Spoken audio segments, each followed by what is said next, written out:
The Fall of the House of Usher by Edgar Allan Poe. Part 1. Son cœur est un luth suspendu, sitôt qu'on le touche, il résonne.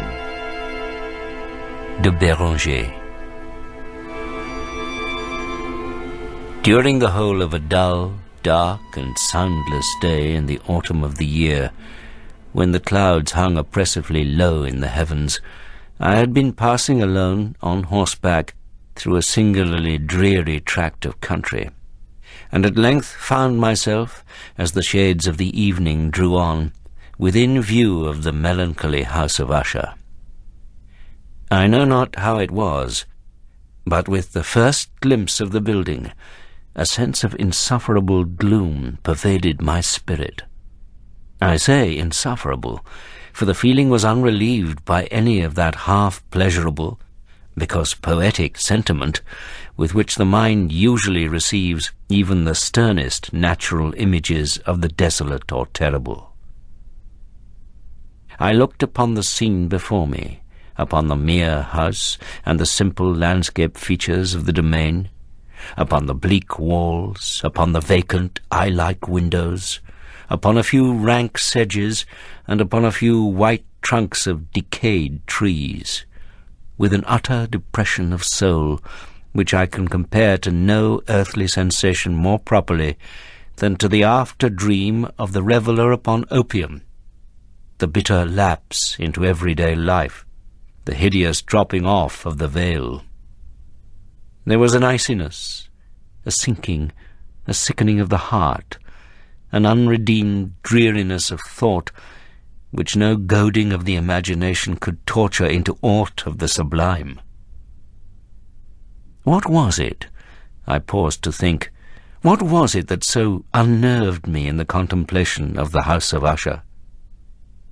It was a mystery all insoluble, nor could I grapple with the shadowy fancies that crowded upon me as I pondered. I was forced to fall back upon the unsatisfactory conclusion that while, beyond doubt, there are combinations of very simple natural objects which have the power of thus affecting us, still the analysis of this power lies among considerations beyond our depth. It was possible, I reflected, that a mere different arrangement of the particulars of the scene, of the details of the picture, would be sufficient to modify, or perhaps to annihilate its capacity for sorrowful impression. And, acting upon this idea, I reined my horse to the precipitous brink of a black and lurid tarn that lay in unruffled lustre by the dwelling, and gazed down, but with a shudder even more thrilling than before, upon the remodelled and inverted images of the grey sedge, and the ghastly tree stems, and the vacant and eye-like windows. Nevertheless, in this mansion of gloom I now proposed to myself a sojourn of some weeks. Its proprietor, Roderick Usher, had been one of my boon companions in boyhood, but many years had elapsed since our last meeting. A letter, however, had lately reached me in a distant part of the country, a letter from him, which, in its wildly importunate nature, had admitted of no other than a personal reply. The manuscript gave evidence of nervous agitation. The writer spoke of acute bodily illness, of a mental disorder which oppressed him, and of an earnest desire to see me as his best and indeed his only personal friend, with a view of attempting, by the cheerfulness of my society, some alleviation of his malady. It was the manner in which all this, and much more, was said.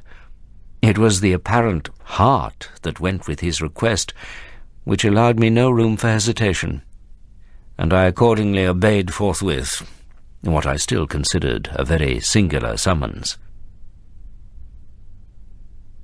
Although, as boys, we had been even intimate associates, yet I really knew little of my friend. His reserve had been always excessive and habitual. I was aware, however, that his very ancient family had been noted, time out of mind, for a peculiar sensibility of temperament, displaying itself through long ages in many works of exalted art, and manifested of late in repeated deeds of munificent yet unobtrusive charity, as well as in a passionate devotion to the intricacies, perhaps even more than to the orthodox and easily recognizable beauties, of musical science. I had learned, too, the very remarkable fact that the stem of the Usher race, all time-honoured as it was, had put forth at no period any enduring branch. In other words, that the entire family lay in the direct line of descent, and had always, with very trifling and very temporary variation, so lain. It was this deficiency, I considered, while running over in thought the perfect keeping of the character of the premises with the accredited character of the people, and while speculating upon the possible influence which the one, in the long lapse of centuries, might have exercised upon the other, it was this deficiency, perhaps, of collateral issue and the consequent undeviating transmission from sire to son of the patrimony with the name, which had, at length, so identified the two as to merge the original title of the estate in the quaint and equivocal appellation of the House of Usher, an appellation which seemed to include, in the minds of the peasantry who used it, both the family and the family mansion. I have said that the sole effect of my somewhat childish experiment, that of looking down within the tarn, had been to deepen the first singular impression. There can be no doubt that the consciousness of the rapid increase of my superstition, for why should I not so term it, served mainly to accelerate the increase itself.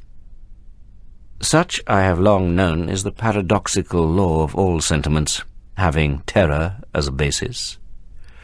And it might have been for this reason only that when I again uplifted my eyes to the house itself, from its image in the pool, there grew in my mind a strange fancy, a fancy so ridiculous, indeed, that I but mention it to show the vivid force of the sensations which oppressed me. I had so worked upon my imagination as really to believe that about the whole mansion and domain there hung an atmosphere peculiar to themselves and their immediate vicinity, an atmosphere which had no affinity with the air of heaven, but which had reeked up from the decayed trees and the grey wall and the silent tarn, a pestilent and mystic vapour, dull, sluggish, faintly discernible, and leaden-hued. Shaking off from my spirit what must have been a dream, I scanned more narrowly the real aspect of the building. Its principal feature seemed to be that of an excessive antiquity. The discoloration of ages had been great. Minute fungi overspread the whole exterior, hanging in a fine tangled webwork from the eaves. Yet all this was apart from any extraordinary dilapidation. No portion of the masonry had fallen, and there appeared to be a wild inconsistency between its still perfect adaptation of parts and the crumbling condition of the individual stones.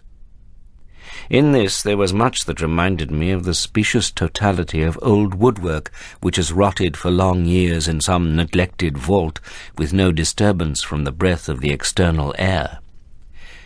Beyond this indication of extensive decay, however, the fabric gave little token of instability. Perhaps the eye of a scrutinizing observer might have discovered a barely perceptible fissure, which, extending from the roof of the building in front, made its way down the wall in a zigzag direction until it became lost in the sullen waters of the tarn. Noticing these things, I rode over a short causeway to the house. A servant in waiting took my horse, and I entered the Gothic archway of the hall. A valet of stealthy step thence conducted me, in silence, through many dark and intricate passages in my progress to the studio of his master. Much that I encountered on the way contributed, I know not how, to heighten the vague sentiments of which I have already spoken. While the objects around me, while the carvings of the ceilings, the sombre tapestries of the walls, the ebon blackness of the floors, and the phantasmagoric armorial trophies which rattled as I strode, were but matters to which, or to such as which, I had been accustomed from my infancy, while I hesitated not to acknowledge how familiar was all this, I still wondered to find how unfamiliar were the fancies which ordinary images were stirring up. On one of the staircases, I met the physician of the family. His countenance, I thought, wore a mingled expression of low cunning and perplexity. He accosted me with trepidation and passed on. The valet now threw open a door and ushered me into the presence of his master. The room in which I found myself was very large and lofty. The windows were long, narrow, and pointed, and at so vast a distance from the black oaken floor as to be altogether inaccessible from within. Feeble gleams of encrimsoned light made their way through the trellised panes, and served to render sufficiently distinct the more prominent objects around. The eye, however, struggled in vain to reach the remoter angles of the chamber, or the recesses of the vaulted and fretted ceiling. Dark draperies hung upon the walls. The general furniture was profuse, comfortless, antique, and tattered. Many books and musical instruments lay scattered about, but failed to give any vitality to the scene. I felt that I breathed an atmosphere of sorrow. An air of stern, deep, and irredeemable gloom hung over and pervaded all. Upon my entrance, Usher arose from a sofa on which he had been lying at full length, and greeted me with a vivacious warmth which had much in it, I at first thought, of an overdone cordiality, of the constrained effort of the ennuyé man of the world. A glance, however, at his countenance convinced me of his perfect sincerity. We sat down, and for some moments, while he spoke not, I gazed upon him with a feeling half of pity, half of awe. Surely a man had never before so terribly altered in so brief a period as had Roderick Usher. It was with difficulty that I could bring myself to admit the identity of the one being before me with the companion of my early boyhood. Yet the character of his face had been at all times remarkable.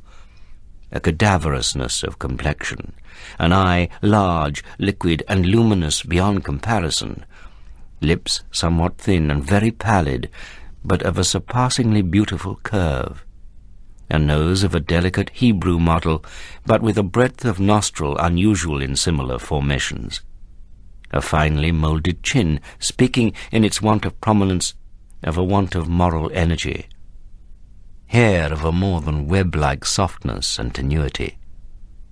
These features, with an inordinate expansion above the regions of the temple, made up altogether a countenance not easily to be forgotten. And now, in the mere exaggeration of the prevailing character of these features and of the expression they were wont to convey, lay so much of change that I doubted to whom I spoke. The now ghastly pallor of the skin and the now miraculous lustre of the eye, above all things, startled and even awed me.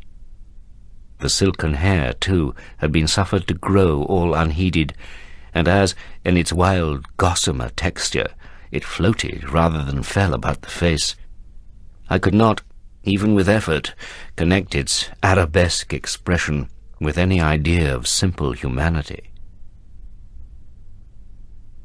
In the manner of my friend I was at once struck with an incoherence, an inconsistency, and I soon found this to arise from a series of feeble and futile struggles to overcome an habitual trepidancy, an excessive nervous agitation.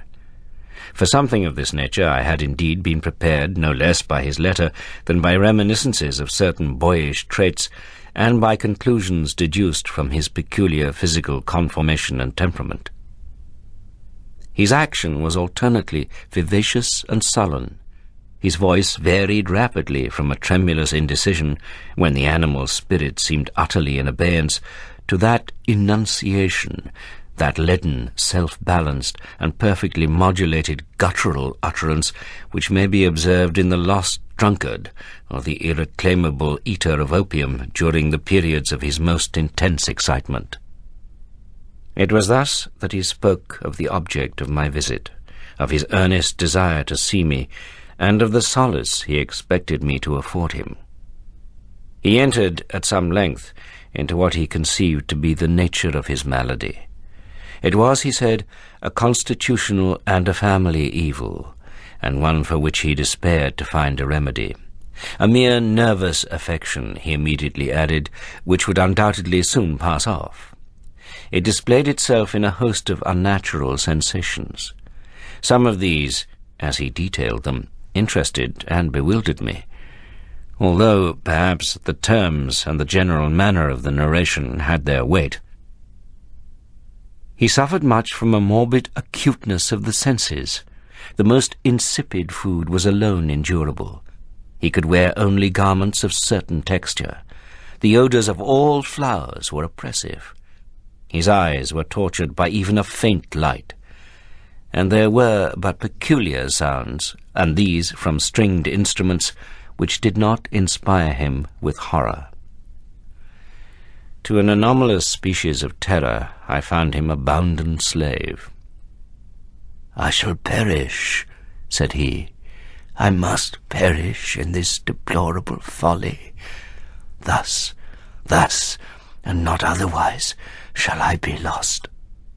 I dread the events of the future, not in themselves, but in their results. I shudder at the thought of any, even the most trivial incident, which may operate upon this intolerable agitation of soul. I have, indeed, no abhorrence of danger, except in its absolute effect, in terror.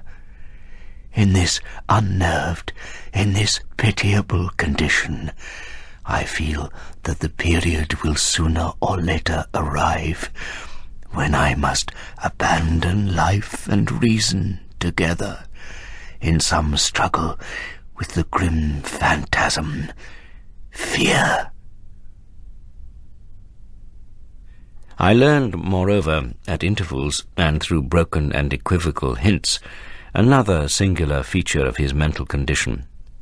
He was enchained by certain superstitious impressions in regard to the dwelling which he tenanted, and whence for many years he had never ventured forth, in regard to an influence whose supposititious force was conveyed in terms too shadowy here to be restated, an influence which some peculiarities in the mere form and substance of his family mansion had, by dint of long sufferance, he said, obtained over his spirit, an effect which the physique of the grey walls and turrets, and of the dim tarn into which they all looked down, had at length brought about upon the morale of his existence. He admitted, however, although with hesitation, that much of the peculiar gloom which thus afflicted him could be traced to a more natural and far more palpable origin, to the severe and long-continued illness, indeed to the evidently approaching dissolution of a tenderly beloved sister, his sole companion for long years, his last and only relative on earth. "Her decease," he said with a bitterness which I can never forget, "would leave him the hopeless and the frail, the last of the ancient race of the Ushers." While he spoke, the Lady Madeline, for so was she called, passed slowly through a remote portion of the apartment, and, without having noticed my presence, disappeared. I regarded her with an utter astonishment, not unmingled with dread, and yet I found it impossible to account for such feelings. A sensation of stupor oppressed me as my eyes followed her retreating steps. When a door at length closed upon her, my glance sought instinctively and eagerly the countenance of the brother. But he had buried his face in his hands, and I could only perceive that a far more than ordinary wanness had overspread the emaciated fingers, through which trickled many passionate tears. The disease of the Lady Madeline had long baffled the skill of her physicians. A settled apathy, a gradual wasting away of the person, and frequent, although transient, affections of a partially cataleptical character were the unusual diagnosis. Hitherto she had steadily borne up against the pressure of her malady, and had not betaken herself finally to bed. But, on the closing in of the evening of my arrival at the house, she succumbed, as her brother told me at night with inexpressible agitation, to the prostrating power of the destroyer.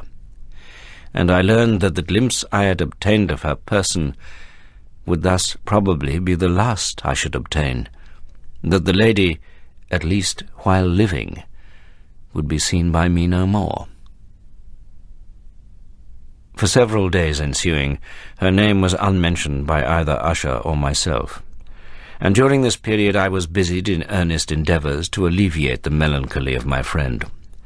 We painted and read together, or I listened, as if in a dream, to the wild improvisations of his speaking guitar. And thus, as a closer and still intimacy admitted me more unreservedly into the recesses of his spirit, the more bitterly did I perceive the futility of all attempt at cheering a mind from which darkness, as if an inherent positive quality, poured forth upon all objects of the moral and physical universe in one unceasing radiation of gloom. I shall ever bear about me a memory of the many solemn hours I thus spent alone with the master of the house of Usher. Yet I should fail in any attempt to convey an idea of the exact character of the studies or of the occupations in which he involved me or led me the way. An excited and highly distempered ideality threw a sulphureous lustre over all. His long improvised dirges will ring forever in my ears. Among other things, I hold painfully in mind a certain singular perversion and amplification of the wild air of the last waltz of von Weber. From the paintings over which his elaborate fancy brooded, and which grew, touch by touch, into vaguenesses at which I shuddered the more thrillingly because I shuddered knowing not why, from these paintings, vivid as their images now are before me, I would in vain endeavour to educe more than a small portion which should lie within the compass of merely written words. By the utter simplicity, by the nakedness of his designs, he arrested and overawed attention. If ever mortal painted an idea, that mortal was Roderick Usher. For me at least, in the circumstances then surrounding me, there arose out of the pure abstractions which the hypochondriac contrived to throw upon his canvas an intensity of intolerable awe, no shadow of which felt I ever yet in the contemplation of the certainly glowing yet too concrete reveries of Hsυζє. One of the phantasmagoric conceptions of my friend, partaking not so rigidly of the spirit of abstraction, may be shadowed forth, although feebly, in words. A small picture presented the interior of an immensely long and rectangular vault or tunnel, with low walls, smooth, white, and without interruption or device. Certain accessory points of the design served well to convey the idea that this excavation lay at an exceeding depth below the surface of the earth. No outlet was observed in any portion of its vast extent, and no torch or other artificial source of light was discernible. Yet a flood of intense rays rolled throughout, and bathed the whole in a ghastly and inappropriate splendour. I have just spoken of that morbid condition of the auditory nerve which rendered all music intolerable to the sufferer, with the exception of certain effects of stringed instruments. It was, perhaps, the narrow limits to which he thus confined himself upon the guitar which gave birth, in great measure, to the fantastic character of his performances. But the fervid facility of his impromptus could not be so accounted for. They must have been, and were, in the notes, as well as in the words of his wild fantasias, for he not unfrequently accompanied himself with rhymed verbal improvisations, the result of that intense mental collectedness and concentration to which I have previously alluded, as observable only in particular moments of the highest artificial excitement. The words of one of these rhapsodies I have easily remembered. I was, perhaps, the more forcibly impressed with it as he gave it, because, in the under or mystic current of its meaning, I fancied that I perceived, and for the first time, a full consciousness on the part of Usher of the tottering of his lofty reason upon her throne. The verses, which were entitled "The Haunted Palace," ran very nearly, if not accurately, thus: In the greenest of our valleys, by good angels tenanted, once fair and stately palace, radiant palace, reared its head. In the monarch thought's dominion, it stood there, never seraph spread opinion over fabric half so fair. Banners yellow, glorious, golden, on its roof did float and flow. This, all this, was in the olden time long ago. And every gentle air that dallied in that sweet day along the ramparts plumed and pallid, a winged odour went away. Wanderers in that happy valley through two luminous windows saw spirits moving musically to a lute's well-tuned law. Round about a throne where sitting Porphyrogene, in state his glory well befitting, the ruler of the realm was seen.